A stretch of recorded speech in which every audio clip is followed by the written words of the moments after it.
Tome a sua Bíblia nas mãos. Evangelho de Jesus Cristo, conforme escreveu Lucas. Evangelho de Jesus Cristo, conforme escreveu Lucas, capítulo de número 4. Lucas, capítulo de número 4. E encontre os versículos 25, 26 e 27. Lucas, capítulo 4, versículos 25, 26 e 27. Quem achou com o sinal, diga amém. Amém. Em verdade vos digo que muitas viúvas existiam em Israel nos dias de Elias, quando o céu se cerrou por 3 anos e 6 meses, de sorte que em toda a terra houve grande fome, e a nenhuma delas foi enviado Elias, senão a Sarepta de Sidom, a uma mulher viúva. E muitos leprosos havia em Israel no tempo do profeta Eliseu, e nenhum deles foi purificado, senão Naamã o sírio. Amém. Estejam assentados em nome de Jesus.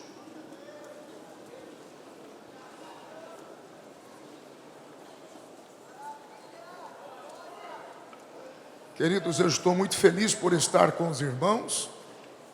Vim com alegria. Até aqui nos ajudou o Senhor. E na medida que eu faço brevemente essas considerações, quero reforçar a palavra do pastor Flávio, para que aqueles que porventura tenham realmente necessidade de se mover,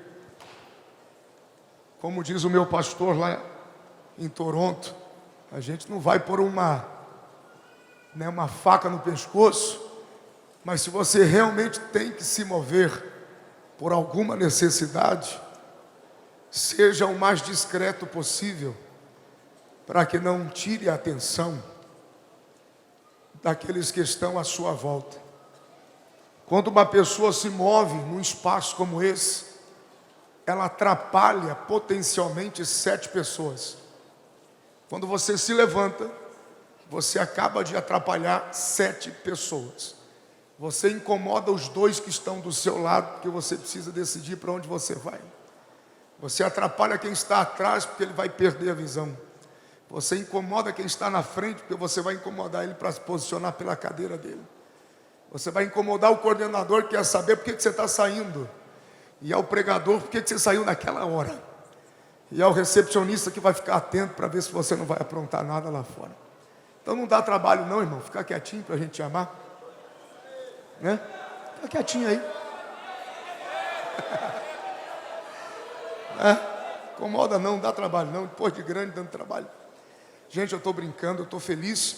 Mas se você tiver que sair, seja o mais discreto possível. Obrigado pela atenção e o carinho. A igreja é uma igreja inteligente, já deu para anotar. Estou feliz por estar aqui, é a primeira vez que venho. Foi o Senhor quem fez isso, e a Deus seja a glória. A Deus seja a glória pela vida do vosso pastor, pastor Elias Cardoso, que há pouco pude ter o prazer de conhecer. E que homem extraordinário. Ao pastor Flávio Pena, o Senhor até que enfim nos colocou juntos, depois de tantas tentativas. Aos pastores, ao ministério aqui, o Senhor abençoe a todos. A igreja do Senhor, a todos os jovens. Está sendo muito edificante ouvir e sentir tudo que já ouvi e senti aqui nesta tarde. Que o Senhor os guarde, permaneçam fiéis a Jesus, porque Cristo vem para nos buscar. E a Ele seja a glória para sempre. a todo o staff, a toda a equipe, o som maravilhoso, a transmissão, a todos. Deus os abençoe no nome de Jesus. Depois de quase 26, 27 anos viajando e pregando pelo Brasil, há 2 anos e 2 meses que eu e minha esposa transferimos residência para Toronto, no Canadá. E ali nós estamos vivendo há 2 anos e 2 meses, e eu sou hoje co-pastor da Igreja Assembleia de Deus, Ministério Cristo para as Nações, que tem como pastor há 17 anos, pastor Wagner da Costa, e fica aqui a saudação do meu pastor, um homem extraordinário, de visão extraordinária, e há 5 anos trabalhando, orando em prova com Deus, Deus nos confirmou e para lá fomos. Estamos lá há 2 anos e 2 meses. Recebemos muitos filhos de pastores, recebemos muitos jovens que vêm estudar inglês e ficam conosco 3 meses, 4 meses, 6 meses. Se essa é a sua vontade, seja bem-vindo. Se você tem disposição para encarar 42 graus negativos, você é bem-vindo para ficar conosco. Glória a Deus. Mas esse ano não fez tanto frio, fez só 25 graus negativos. É suportável, vocês aguentam, eu acredito, confia em mim. Mas, queridos, sejam bem-vindos para conhecer o Canadá, para estudar inglês e para passar um tempo conosco. Cristo para as Nações. Nos siga pelas redes sociais, www.youtube.com.com/cfnlive. Ali tem o nosso canal, nossas reuniões, você pode conhecer o nosso trabalho lá. Se ao terminar esta reunião, você quiser conhecer alguma coisa do nosso ministério, dos 7 livros que temos, eu tenho 3 aqui, que na saída estão à disposição de quem deseja e gosta de ler. Sei que é uma geração que lê muito pouco, mas ainda a esperança é a última que morre, né? Glória a Deus. Tem aqui um livro sobre o poder da palavra, arte, dinâmica e criatividade para o sermão. Talvez depois do que você vai ouvir agora, você vai se interessar por ele. Tenho também um material que ajuda muita gente sobre prosperidade e riqueza à luz da Bíblia. E eu falo sobre o sistema de educação no Brasil, que nos condicionou a aceitar a miséria como favor do Estado, sem questionar. Há ainda muita gente na igreja que tem a ideia que quanto mais miserável ele for, mais graciado por Deus ele é. Tem alguma coisa conflitante aí. Esse livro fala muito sobre isso. E tem o Princípios da Honra, que esse material o Senhor nos deu, ainda trabalhando em Foz do Iguaçu, depois que o nosso campo passou por um vento de quase 5 divisões, o Senhor nos ajudou a conter essas divisões, quando nós ministramos sobre o princípio da honra de Deus. Existem crentes na igreja que ele vai morrer frequentando o culto, ele vai fazer 2.000 quinta-feiras de vitória e mais de 1 milhão de vigílias, e a vida dele não vai mudar, porque ele está em prática de desonra. Enquanto não restituir o princípio da honra de Deus em 3 níveis: honra acima, honra nos relacionamentos e honra no serviço. Enquanto uma destas áreas estiver rompida, quebrada, haverá o espírito de desonra. Primeiro livro de Samuel, no capítulo 2, versículo 30, diz: eu honro os que me honram, mas os que me desprezam, eu os esqueço. Aqui eu respondo porque a sensação de que parece que Deus nos esqueceu. Então, para aqueles que apreciam ler, está à disposição dos irmãos. Cada um dos livros custa R$20. Você pode levar os 3 por R$50. É um material que eu estou levando para o Canadá. O José, que nos assiste já há algum tempo, está ali o José da Filadélfia, fez o carinho de trazer para eu levar para o Canadá, mas eu abri algumas caixas para deixar à disposição de quem desejar. Amém, irmãos? Glória a Deus. Levante o rosto e preste atenção, vamos conversar um pouquinho, porque nós temos 2 períodos, esse e a noite. Eu sei que o efetivo troca, porém, eu não sei o quanto os irmãos conhecem do meu ministério, mas se eu estou aqui neste congresso, e se o Senhor me trouxe aqui só para confirmar na sua vida aquilo que você já sabe, nós perdemos definitivamente o nosso tempo. Poderíamos estar fazendo outra coisa. Se eu estou aqui esta tarde apenas para confirmar na sua vida aquilo que você já sabe, ou aquilo que você já deveria saber, nós perdemos o nosso tempo. Aliás, existem algumas das nossas reuniões que nós perdemos muito tempo, tendo que reafirmar ou simplesmente confirmar aquilo que já é óbvio, aquilo que já é claro, mas que por falta de atenção, posicionamento, respeito, excelência, as pessoas fazem de conta que nada aconteceu. O grande desafio não é o que acontece aqui no santuário. O grande desafio é o que acontece nas portas de fora do santuário. Porque uma cidade, um estado e uma nação não é ganha pelo tamanho do tempo que se constrói nela, mas pelo quanto Deus é Deus na vida das pessoas fora desse templo. Tem alguém aí? Diga glória a Deus. Que bom que vocês me entenderam. Preste atenção, redobre a sua atenção e vamos juntos aqui.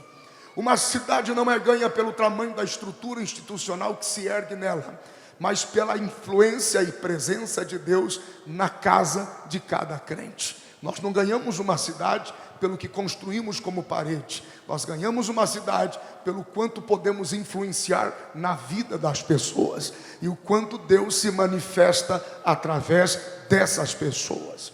O texto que eu li é um texto curioso e é um texto de confronto. Esta tarde nós seremos confrontados, e quem tem ouvidos ouça, e quem suportar dê glória a Deus, e a Deus seja a glória para sempre. Capítulo 4 do Evangelho de Lucas é um capítulo interessante.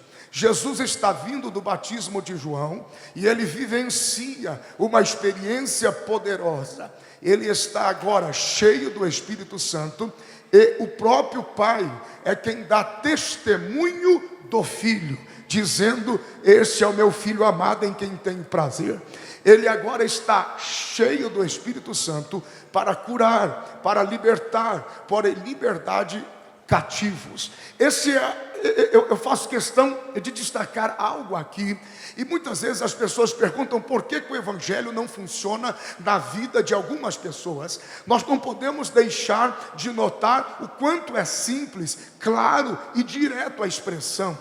A expressão que Jesus traz à memória daqueles que estavam na sinagoga, no livro do profeta Isaías, capítulo 61 e versículo 1, a Bíblia diz que o Espírito do Senhor está sobre ele, e ele está ungido para trabalhar, para operar em corações quebrantados e contritos. Traduzindo, o Evangelho não serve para arrogantes. Não é que é difícil ganhar aquela pessoa. Não é que o Evangelho não consegue trabalhar naquele indivíduo. É que o Evangelho é para quebrantados e contritos de coração, que sentem a necessidade, que precisam de ajuda. Jesus nunca investiu um segundo sequer do seu tempo com arrogantes e prepotentes. Jesus nunca deu atenção a resistentes da sua pregação e a resistentes da sua visão. Agora, todos os quebrantados, necessitados e humilhados, ele passava horas e horas com ele. Horas e horas com ele. Não adianta vir a uma reunião como essa com espírito de resistência. O Evangelho não serve para você. Nunca vai servir. Jesus está cheio de uma novidade. Ele vai para onde? Para onde eu e você vamos quando temos uma novidade de Deus. A gente vem para a igreja para testificar para o povo.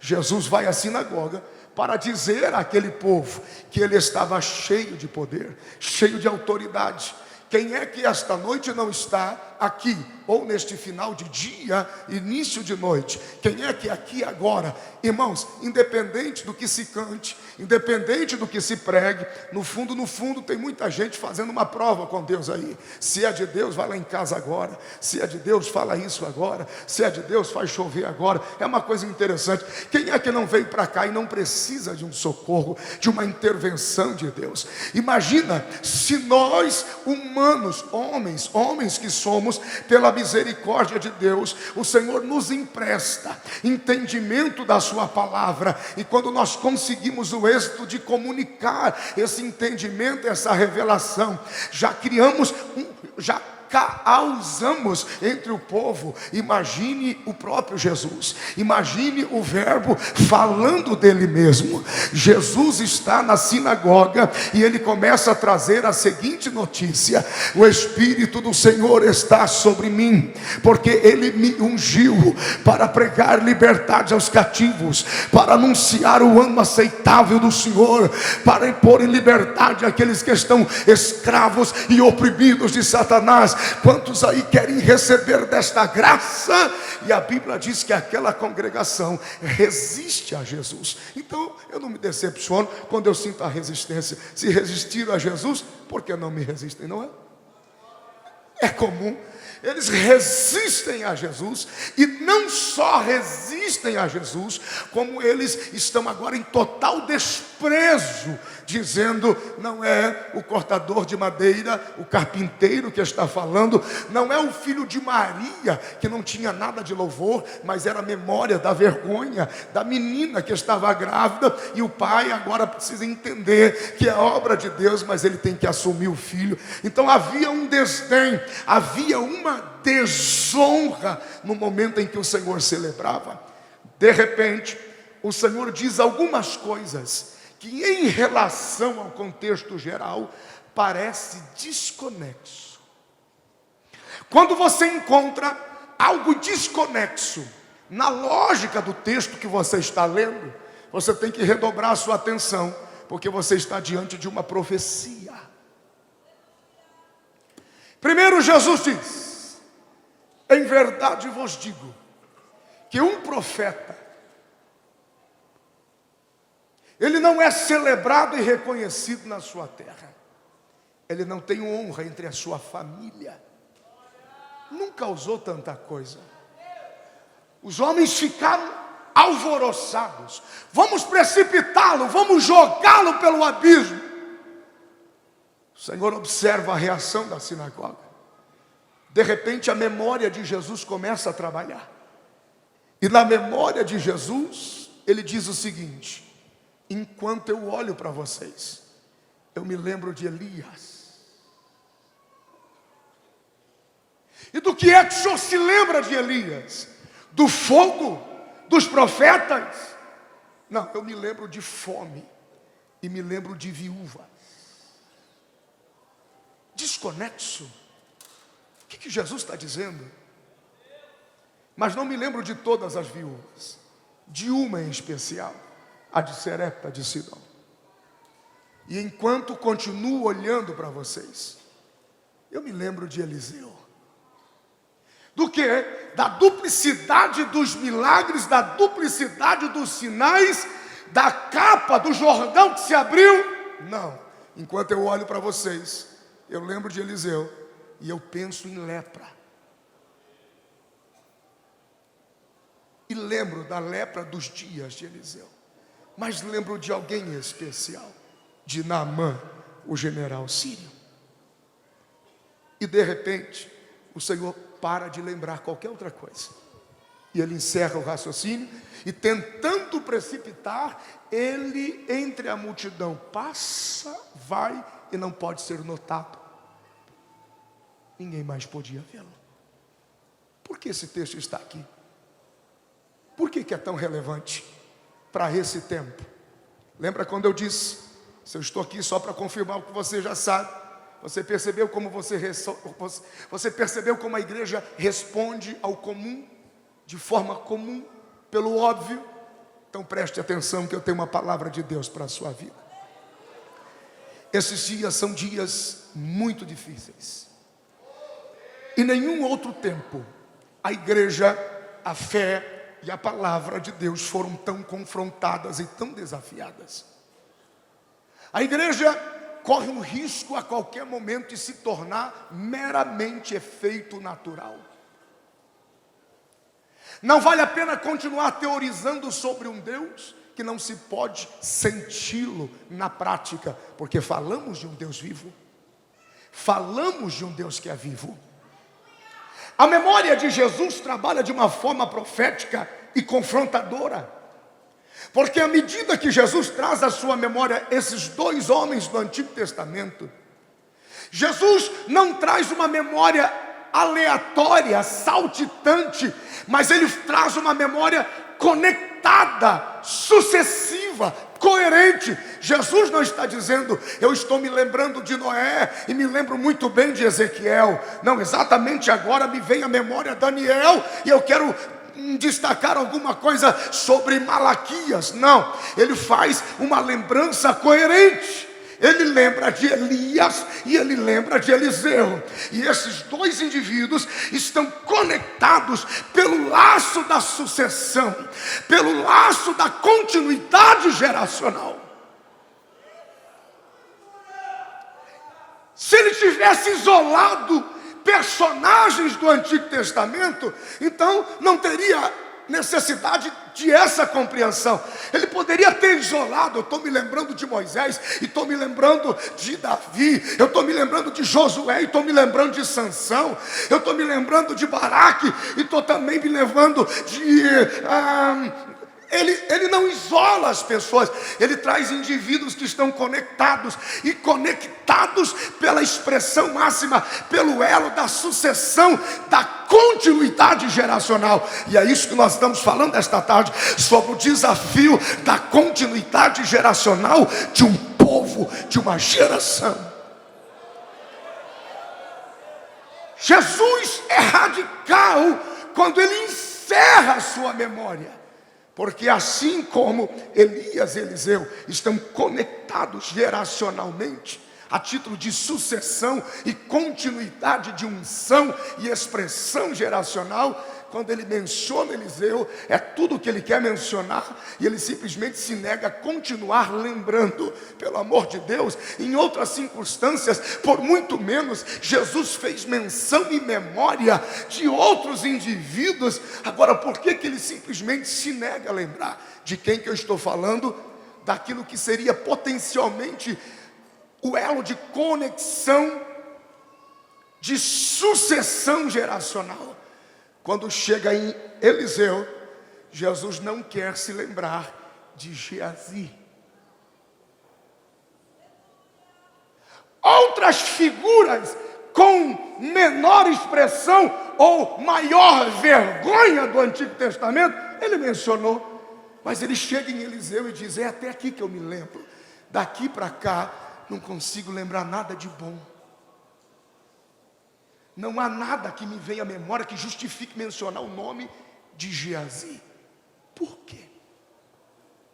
Ele poderia pelo menos ter, me lembro de Elias, me lembro de Eliseu, e me lembro daquele infeliz Geazi, que teve o desprazer, ou o prazer, ou a desgraça de encerrar uma condição geracional dentro de um processo de unção para a nação de Israel. Preste atenção, levante o seu rosto aqui em nome de Jesus. Preciso que o Senhor me ajude, porque o estilo da ferramenta é diferente. Então preste atenção.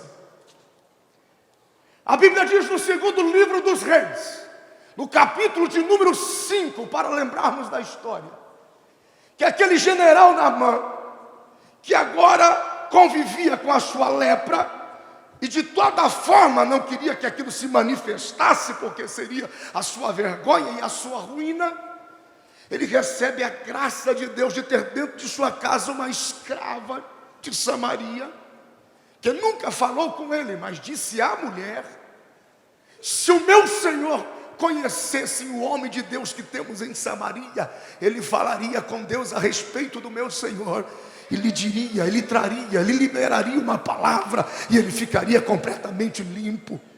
Por que ele não procura o meu Senhor que está em Samaria?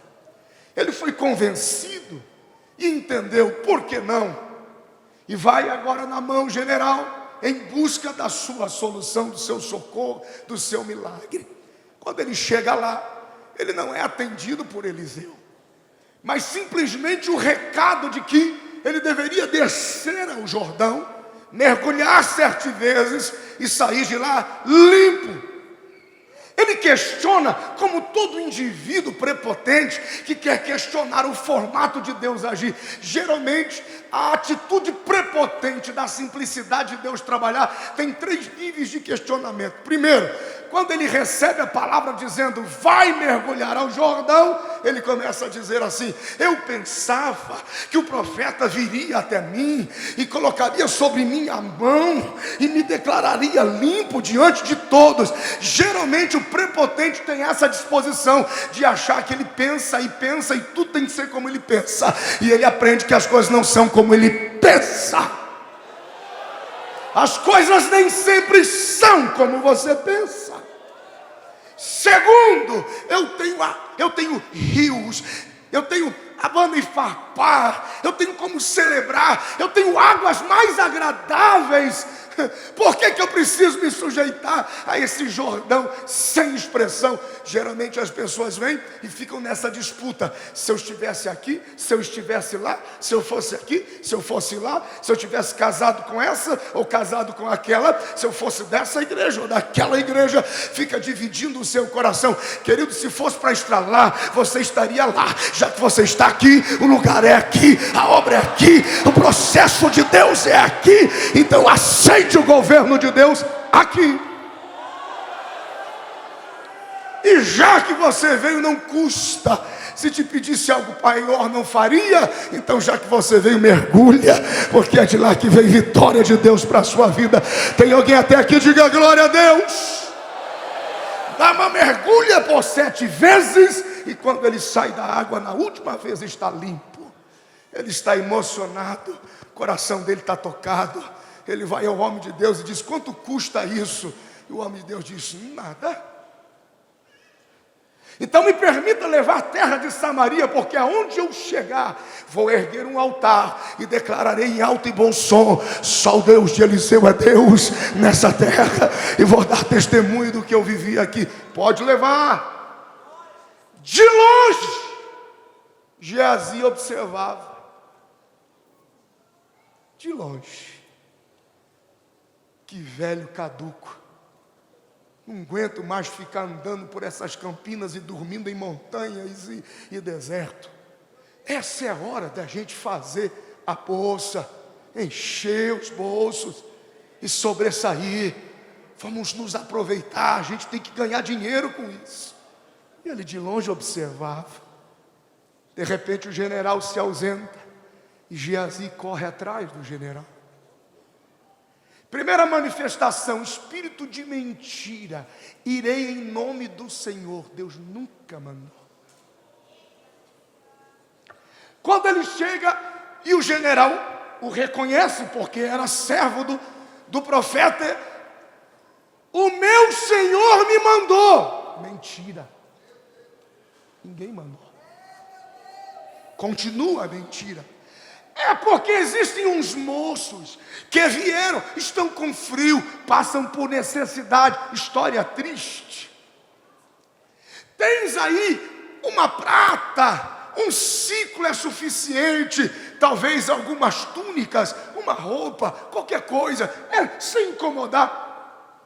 E o general diz, leve o que você quiser. Não leve uma, leve 2, leve 2 ciclos, leve túnicas. Os meus servos ajudarão você a levar. Mas chegando pouco antes, ele toma de tudo, esconde e entra na presença do homem de Deus com aquela cara de pau.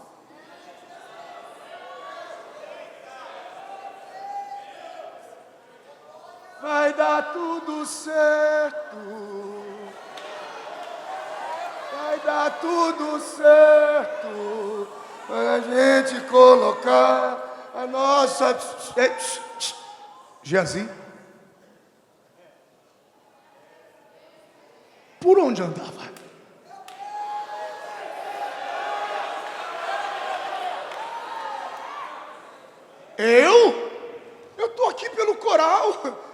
estou aqui pela banda, eu estou aqui pelo púlpito, eu estou aqui pelo... Porventura não foi o meu coração contigo? Quando correste atrás do general sírio. Aleluia. Geazi chegou e disse: me dá um ciclo e algumas túnicas. A Bíblia diz que o general deu 2 ciclos e o dobro de túnica. O homem de Deus disparou. Não é por prata, não é por ouro, não é por túnica, não é por servos, não é por servas, não é por nada, não é... Veja a proporção que isso tomava. Geazi, você perdeu a oportunidade. A sua conexão foi tão terrena e tão natural que você não levou em conta que o que estava em jogo é uma sucessão sobrenatural continuada de unção. É algo que vai além das coisas naturais. É como se ele dissesse: se eu busquei porção dobrada, você tinha que esperar pelo menos quadruplicada sobre mim. Mas não, Geazi, você não entendeu nada.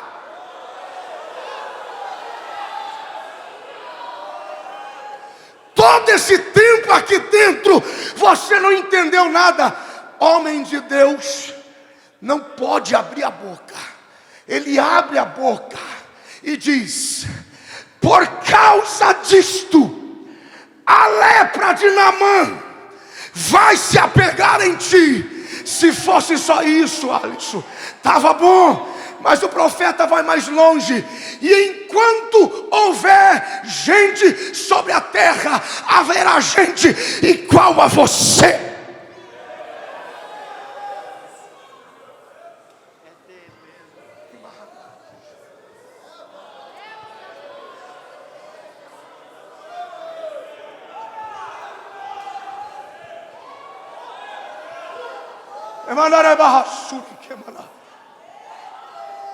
O tempo passa e o homem de Deus envelhece, porque homens de Deus envelhecem, adoecem e morrem.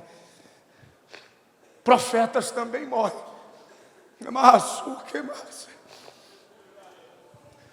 Segundo o livro dos Reis, capítulo de número 13, a Bíblia diz, a partir do versículo 14: e agora estava Eliseu doente da morte, enfermo ou doente, depende da versão, convalescendo da enfermidade de que iria morrer.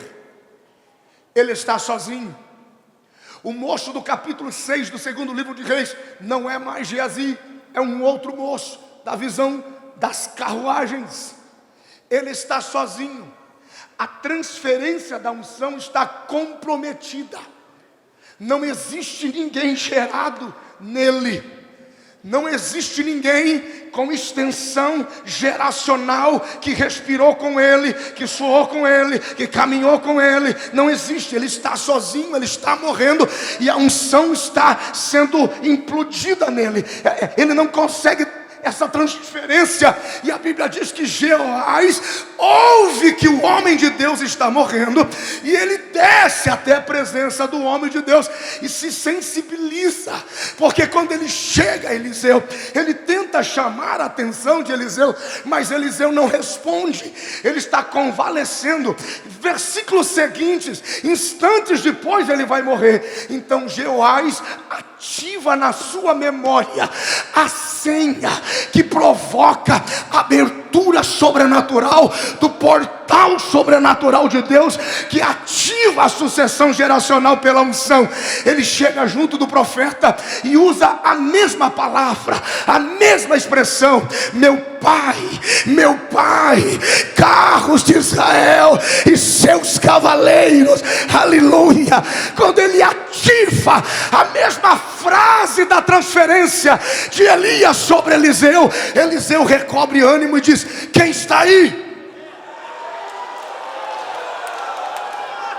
Sou eu, Jeoás. Que é que tens na mão? Arco e flecha. Uramandai. Aleluia. Arco e flecha. Pegue depressa. Arco arco e flecha nas mãos. E agora o profeta recobre ânimo, porque havia a oportunidade de transferir a unção. Jeová pega o arco e a flecha. Como é que eu faço? Qual é a posição? O homem de Deus se posiciona, diz: eu te mostro. E colocou Eliseu a mão no arco, junto com Jeoás, e disse: é assim que você segura, pega a flecha, é assim que você se posiciona. Agora levanta, e quando você atirar, grita: livramento do Senhor sobre Israel. Faça Jeoás.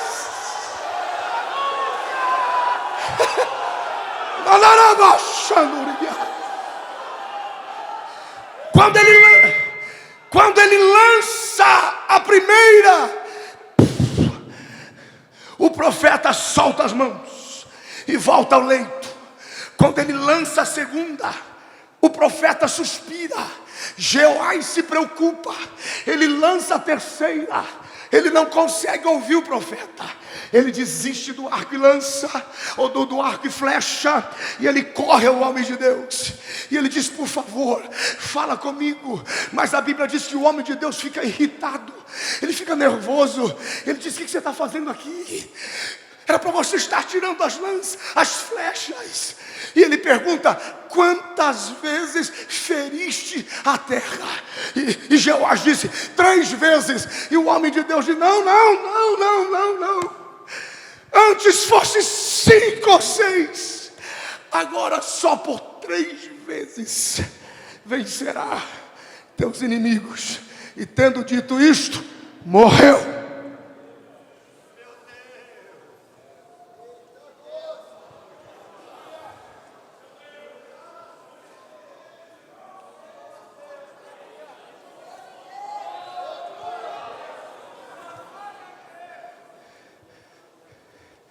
Dias depois, uma caravana de moabitas trazia um soldado de Moabe morto. Foram tomados de assalto e eles soltam o corpo do soldado, que cai sobre o deserto. A areia estava remexida e os ossos de Eliseu apareciam sobre a terra.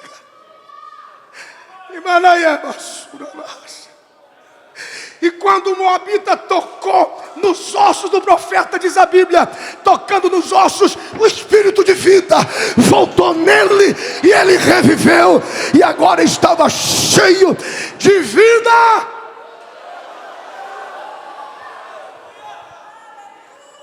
Quem tem ouvidos para ouvir, que ouça, diz o Senhor. Nós temos uma denúncia aqui, que flui dos lábios de Jesus, que nós chamamos de a crise da terceira geração. Nós temos uma sombra profética. Em nenhum outro tempo fomos tão assombrados por ela como nesse tempo. Nós temos uma tríade de manutenção geracional. Nós temos Abraão, Isaac e Jacó. Nós temos, por exemplo, Pedro, Tiago e João. Nós temos Daniel, Jó. Nós temos uma sequência que gira entre 2, 3 níveis geracionais proféticos ao longo do Antigo Testamento e reflete no Novo Testamento. Nós temos uma denúncia de que a terceira geração seria sempre uma geração frustrada e incapaz de dar continuidade.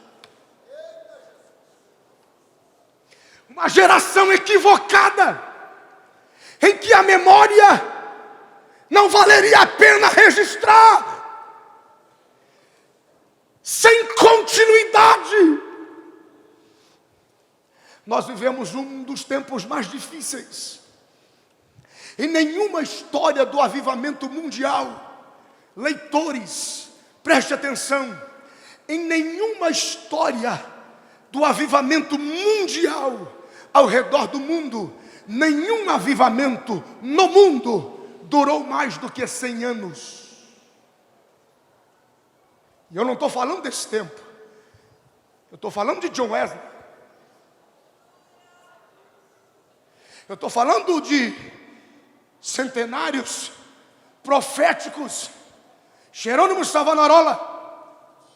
Eu estou falando de indivíduos que se posicionaram em nome da fé e morreram por ela. Em nenhuma história de avivamento mundial, o avivamento durou mais do que 100 anos. Ou acabou 10, 20, 30 anos depois, ou 10, 20, 30 anos antes. Mas a cada século, 14, 15, 16, 17, 18, Deus precisava apagar a memória e levantar alguém, levantar um povo novo, levantar uma geração diferenciada para restabelecer a ordem do propósito de Deus naquela geração. Como a Assembleia de Deus no Brasil, desde 1911, quando essa terra passou a conhecer a força de uma expressão pentecostal, de ousadia e de exigência, segundo a palavra, nós estamos avançando para mais de 100 anos de história. Nós somos a terceira geração de um tempo em que ainda vale a pena contar a história. Século 19, 20 e 21. Nós somos a terceira geração de um tempo que ainda vale a pena contar as memórias de nossos pais, pastores e fundadores. Somos a terceira geração profética. De 3, uma. Ou nos próximos 15 anos, Cristo vem e nos leva.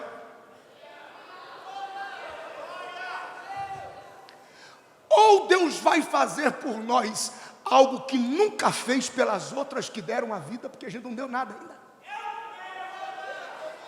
Ou nos próximos 15 anos, nós seremos uma piada.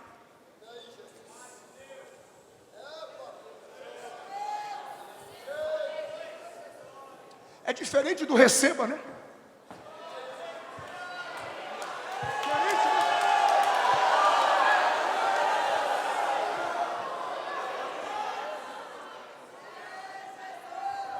À noite, esse tempo vai virar de ponta cabeça. Mas agora quem vai virar de ponta cabeça é você.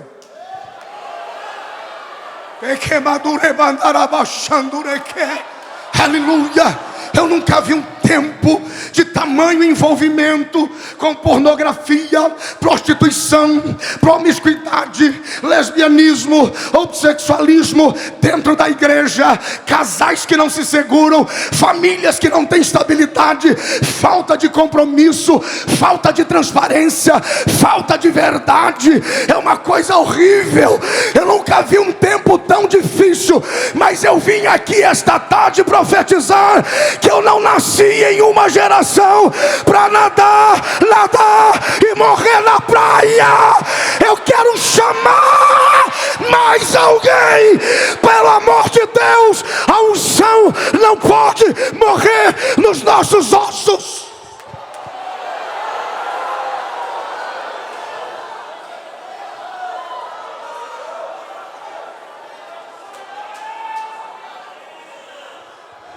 Não dá mais para templos ficarem cheios e as casas ficarem vazias. Não dá mais para encher congressos e ver falida a família.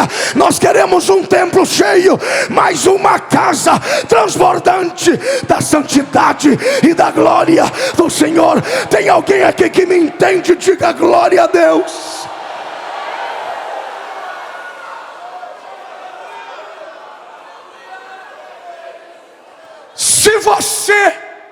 Se você morresse agora, sentiriam falta do que em você?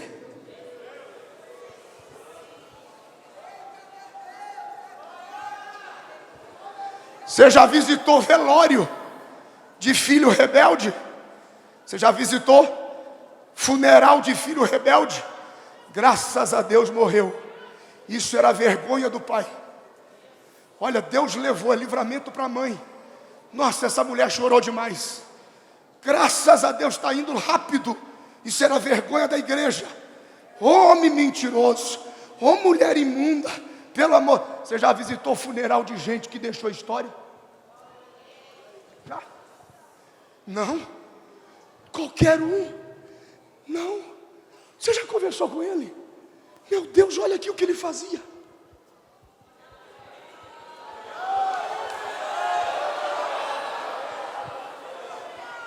Tirando a performance do congresso, saiu, morreu, sentem falta de você do quê?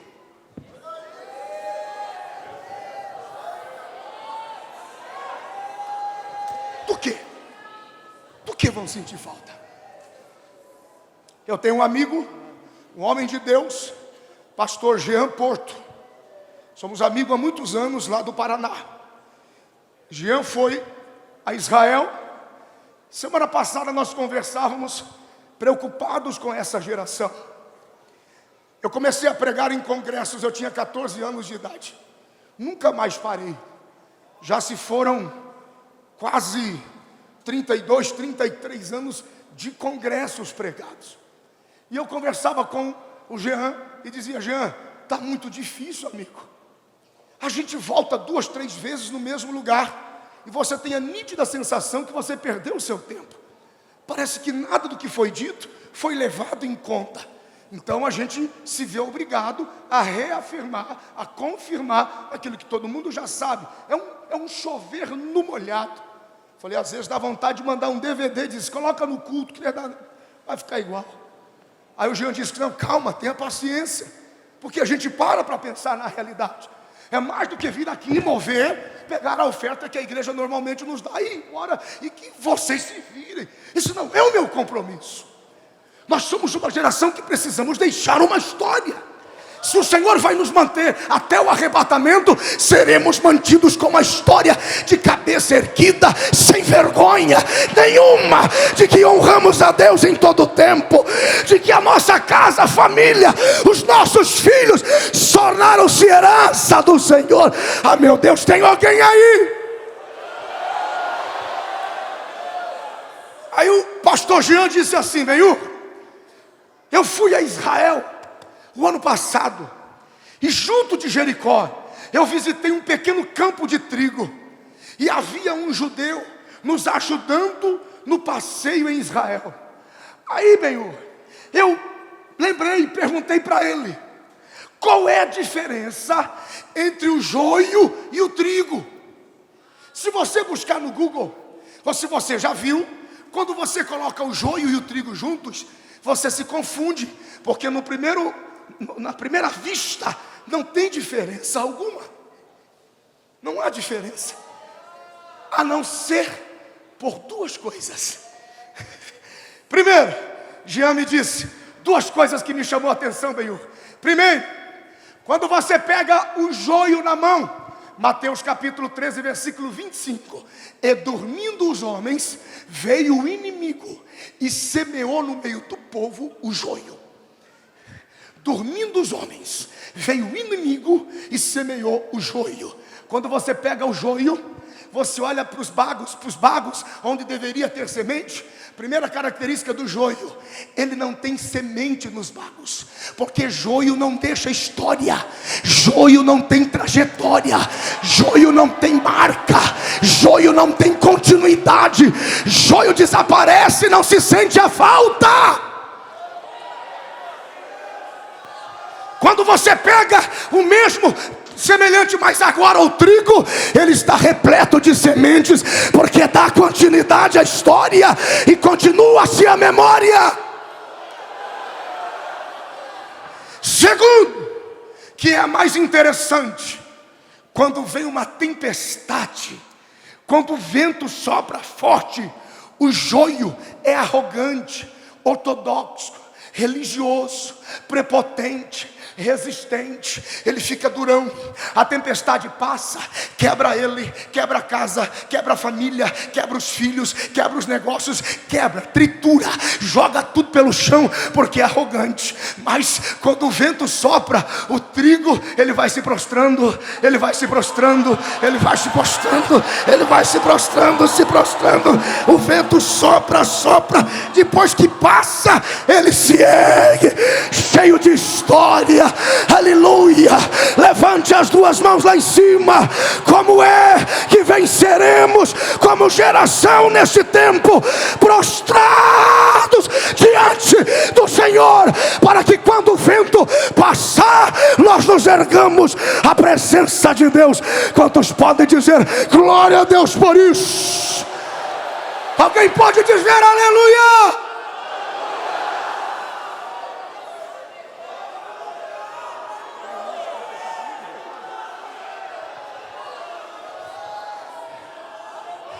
A Bíblia diz que quando Moabe, que é filho incestuoso,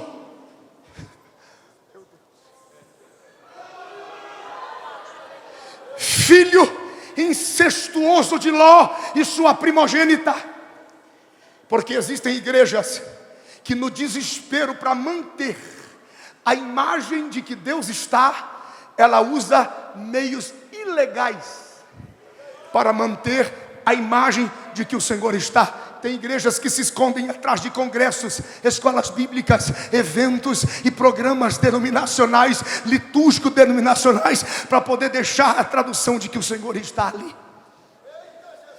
Quando o soldado moabita foi deixado sobre os ossos de Eliseu, a unção sai de Israel e entra em Moabe. A Bíblia diz no Evangelho de João, capítulo 1, ele veio para o que era seu, mas os seus não receberam.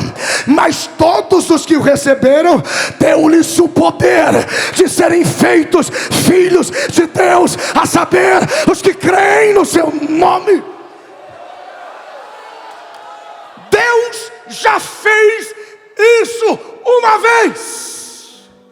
Ele tirou de Israel e liberou sobre nós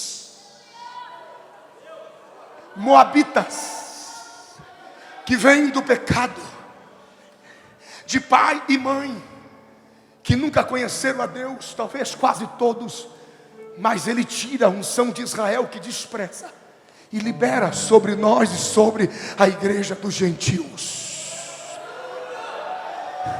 Esse poder que você tem aí, você não tem ideia do que você é capaz. O poder que você tem contido dentro de você pode mover céus e terra. O poder que você tem contido dentro de você pode chamar à existência as coisas que não existem. O poder que está contido dentro de você pode fazer com que o céu se abra sobre a terra, e a terra trema, e as pedras se explodam, e os sepulcros se abram, e se veja sair mortos da sepultura, porque esse é o poder compartilhado com a igreja de Jesus. Eu não vos deixarei órfãos, rogarei ao meu Pai que o mesmo poder que operou em mim opere em vocês.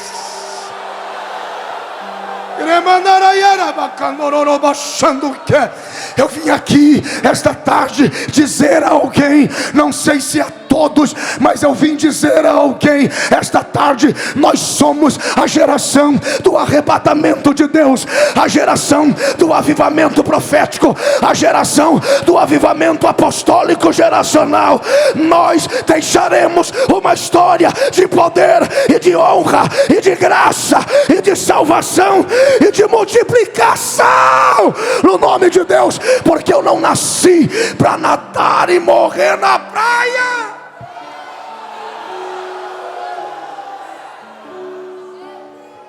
Você consegue imaginar se todo esse esforço aqui em 10 anos não valesse para nada? Feche os teus olhos um instante.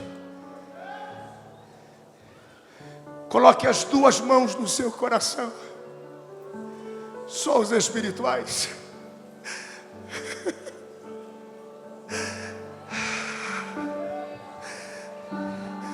Diga comigo, a unção não vai morrer nos meus ossos.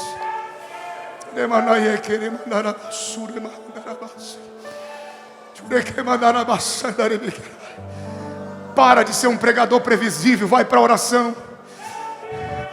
Para de ser uma cópia rasa, torne-se original em Deus. Diga comigo outra vez, diga, a unção não vai morrer nos meus ossos. A unção não vai morrer nos meus ossos.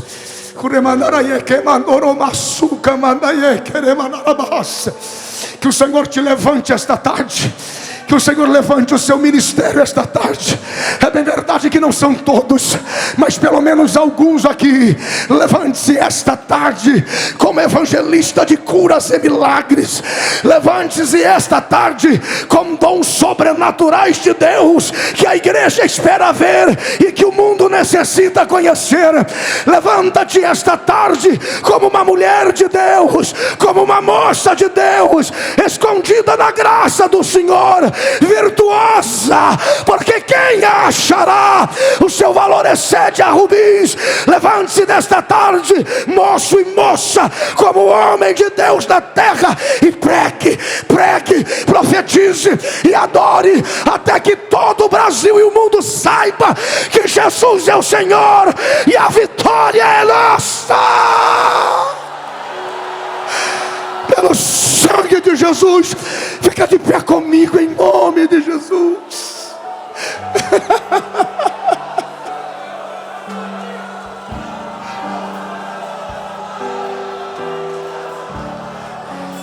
Se você é batizado com o Espírito Santo, é uma boa hora para falar em línguas estranhas. Se você entende o que eu estou pregando, libera o teu gemido de adoração agora. Oh meu Deus,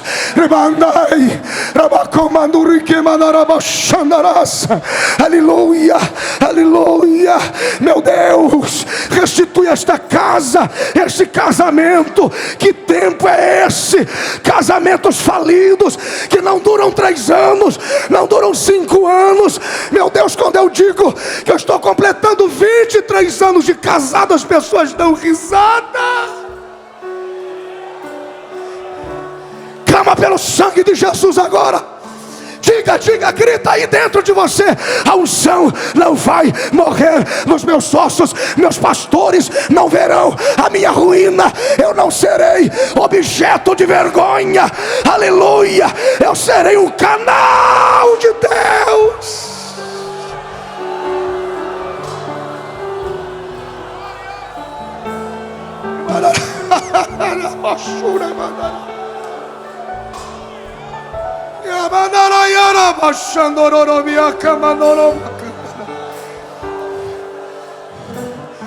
Vou te dar 1 minuto para você falar com Deus em oração aí agora. Fale com Deus. Fale com Deus. Fale com Deus. Fale com Deus. A tua adoração vai dizer quem está certo. Se é o diabo que confronta dizendo que somos a geração da vergonha, ou se é Deus que liberou sobre você a palavra de avivamento desta última hora.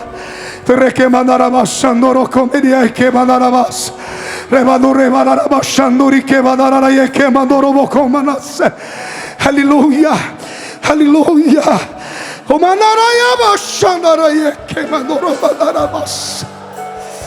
Eu vejo daqui a dificuldade para alguns começarem a orar. Eu te entendo, não deve estar sendo fácil para você, mas eu creio que Deus está tocando alguns aqui. Eu creio que o Senhor está trabalhando por alguns aqui.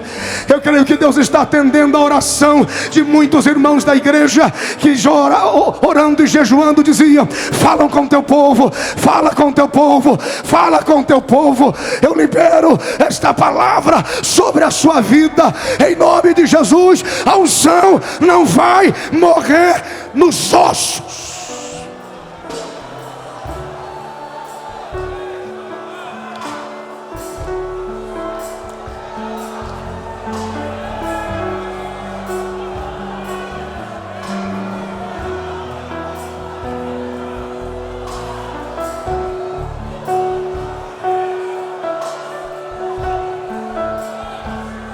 Meu Deus, há um quebrantamento aqui, genuíno.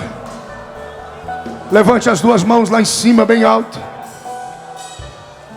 e diga: Senhor Jesus, usa as minhas mãos para curar e restituir esta tarde. Flui através de mim. Diga: o teu reino não pode ser parado em mim, ele tem que fluir através de mim. Diga: Senhor Jesus, usa as minhas mãos agora. Eu quero que você abrace pelo menos 3 pessoas, uma de cada vez, e diga: a unção não vai morrer nos teus ossos.